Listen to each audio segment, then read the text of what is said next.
push through, because you can see it in the mirror, right?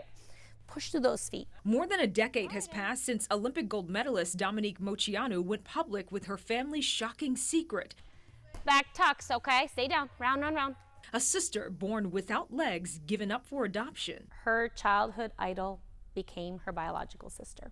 That is unheard of. That's like 1 in a billion. Moceanu and her biological sister, Jen Bricker, lived parallel lives until a clerical error on Jen's adoption papers brought them together. Their story is the subject of a new documentary, She Looks Like Me, which premiered at the South by Southwest Film Festival in March. Moceanu says it's nature versus nurture. She, despite injury and a revolving door of coaches, took home Olympic gold at age 14. Jen, despite not having legs, became a professional aerialist. Their family did not do gymnastics. They didn't know to put her in gymnastics, but yet Jen gravitated towards the sport that I went into the Olympics for. And I was the only one she was gravitated. All the athletes in the world, all the Olympians in the, like all the people she could have been drawn to, it was me. And so wild. The documentary, based on Moceanu's 2012 memoir, Off Balance, also dives into their lives now. Knees? What?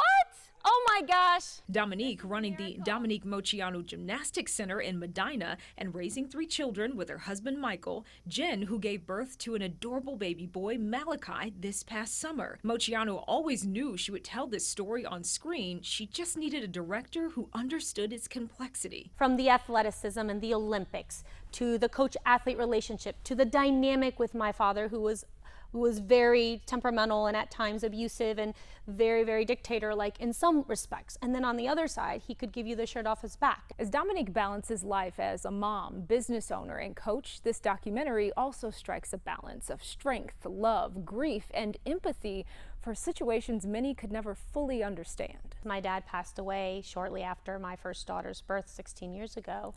And he never got a chance to meet my son. He never had a chance to meet Jen. He wanted to. That was kind of one of his dying wishes. It's like, I do want to meet her. And it was kind of something he said right before he passed. And I thought, well, you've come a long way. Moceanu's parents were born and raised in Romania. While she is open about their cultural dynamics, what she wants most for her mother is peace. It was at a very difficult time in my mom's life when she had to give up Jen. I mean, she didn't even get to hold her. The decision was made for her. There were a lot of extremes happening at that time. My father was not being good to her at that time during the pregnancy, during everything. And they had to pretend that the child didn't make it when they went home to family. So, you have to live these lies when deep down that may not have been what you wanted to do, but tell me one person that has never lied. One judge already gave it to you at state, so it's within your grasp. These days, Coach Moceanu is building a culture of her own, teaching athletes to lead with integrity, discipline, and respect. She's had a number of challenges in recent years, including a toddler who survived open heart surgery. But with the Paris Olympics in view, one of her teenagers may bring the family's legacy full circle when the Summer Games hit Los Angeles. It's a big deal in our household because our son is an LA 2028 Olympic hopeful.